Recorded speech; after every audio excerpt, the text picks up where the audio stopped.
Well, as you can see, we are kind of in the middle of our first snowstorm of the winter. Well, late fall, I guess. But we're not really talking about that today. What we're actually going to be talking about is processing some rabbits, because it is time to get into our last round before the end of the year.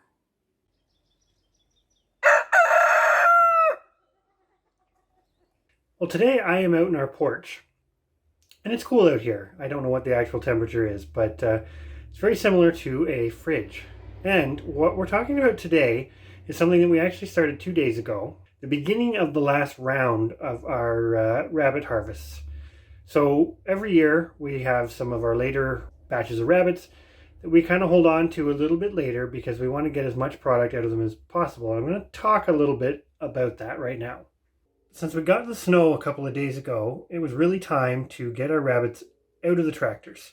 As many of you know, we do tractor, or we've been experimenting with tractoring some of our basically grow out rabbits to see how that goes. And we've been pretty impressed with it, at least for that aspect. And today I'm going to show you, we processed harvested/processed 3 bucks, young bucks. Now, these bucks were a little bit older than you would normally hold on to them. We've gone well past the normal age of sort of processing. But by using the tractors, it really offset the amount of pellets we had to feed them. Now, one thing we did find in 2022 was the tractors weren't enough, which makes perfect sense, but they weren't enough to feed the rabbits and keep them growing well.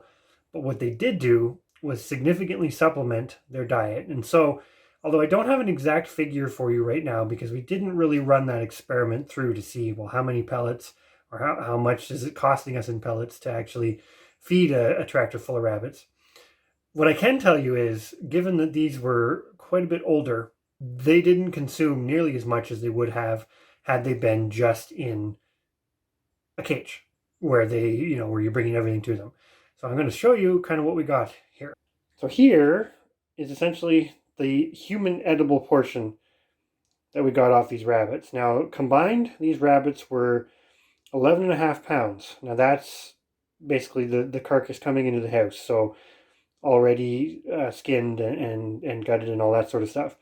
So not too bad. So each sort of carcass was about just under the 4-pound mark, which is pretty good. So I'm going to take this and weigh this in a second and see from a usable meat portion sort of pulled rabbit, sort of what we ended up with as far as a difference between what came into the house and what's going into the freezer for later use. Of course, there's a little aside before I weigh this rabbit meat. There's one advantage to living in Canada is when you've got a porch or something similar to this, you've kind of got a ready-made freezer if it's cold enough, or like right now, fridge. So we actually did the cooking. We cooked these rabbits whole, pulled the meat off them last night, and then to save on space in the fridge, because space in the fridge is a little bit of a premium right now, we brought them out into the porch. Of course, they're covered and whatnot, so that if there was any mice or anything out here, they can't get into it. But for short term, this is just one of those, it's kind of a passive fridge at the moment. All right, so this stainless steel bowl full of pulled rabbit meat weighed about 3.88 pounds. So considering that we had 11.5 pounds of rabbit carcasses come in, that still leaves us with 8 pounds that's not accounted for, which seems like a lot. But one thing I will say here is this is the really nicest parts of the meat off the rabbit. So we've been a little bit picky, but this is going to be frozen for later use for stir fries and that kind of thing. And I have to be honest, it kind of out here has a taste or a smell. It reminds me a little bit of turkey. But of course, this is usable the same way you would use sort of pulled turkey or pulled chicken. So very, very usable for a great many things. But what happened to the remaining 8 pounds? Well, I'm going to show you here what we've got set aside. So first off, we have a section that, again, there's some very usable meat in here, but we've just been sort of picky with it. This is going to be for cats. We do make a raw cat food, and we tend to take some of the tougher bits and what have you. I see there is some belly flaps in here, which are completely fine, but they've made it into the cat bowl. But you'll also notice this gelatinous substance all around the meat here. And of course, that is in that state because it's so cool here. But that will also go into our cat food. So you could potentially save this, but it's basically rabbit fat. Now these rabbits, because they were on pasture and sort of pellet fed, somewhat limited, they weren't super fatty. But as you can see, domestic rabbit still produces quite a bit of fat.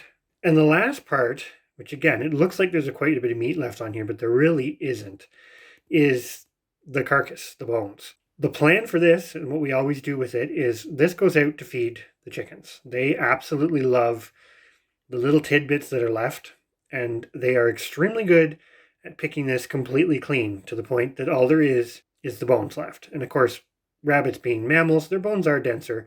Now, I don't know exactly, I didn't weigh these, I'm not going to weigh these, but these two containers that you see here, or lids from our roasting pan, is basically accounting for the remainder of the 8 pounds.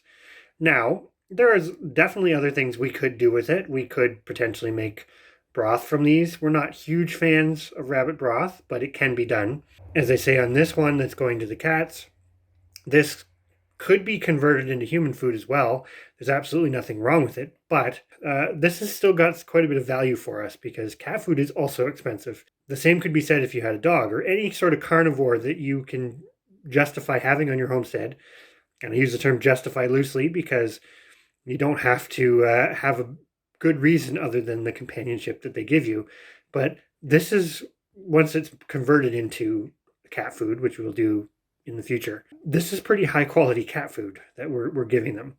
So between that, the weight of the bones, which of course does account for some of that 8 pounds, and what's going back out to the chickens, none of this is going to waste. And I think that's really the point of this video, is to show that by letting them grow a little bit larger and essentially saving some money doing so, we get a bit bigger carcass, which means we get a little bit more meat that goes to being usable human food. But we also get a little bit more that goes to be usable pet food, cat food in this instance, but also chicken food, because protein is one of those things that chickens do like. Now, there definitely are some things to consider if you're feeding meat to your chickens. This has been cooked, as you can see, and we're very careful not to feed this at a time of year where it really attracts insects, because, or at least you want to monitor how long it has sat in the coop, because there are potentially some other issues from that. But what I haven't shown you, and wasn't accounted for in that original weight, is the organs, which we've also put aside to be food for chickens or cats. We can kind of do either. Now, we do tend to cook that before we, same reasons, just we find they eat it better if it's cooked. And we also haven't shown you the furs, because the other thing with rabbits, when you keep them a little bit longer, and especially when you're getting into the late part of the year, at least where we live, is you can get some pretty nice skins out of them. So holding on to these rabbits longer doesn't make sense from a purely economic perspective, because you could grow out sort of more rabbits hypothetically in the same space if you have the turnover at sort of that optimal butcher age. But because we had them on basically the yard for basically from 8 weeks on to now, they've produced us multiple products. So kind of on that note, I'm going to get this the good part of this inside and take the chicken part out to them to give them a bit of a treat today. But I hope this video kind of makes you think a little bit about when you're homesteading, growing your own food, however you want to put that. There's so many creative ways to really reduce the amount of waste. Now, there's always still some waste. Some parts can be composted, etc. But we've been able to take these. This is just 3 rabbits. We still have quite a few more to process before sort of we get to the end of the year.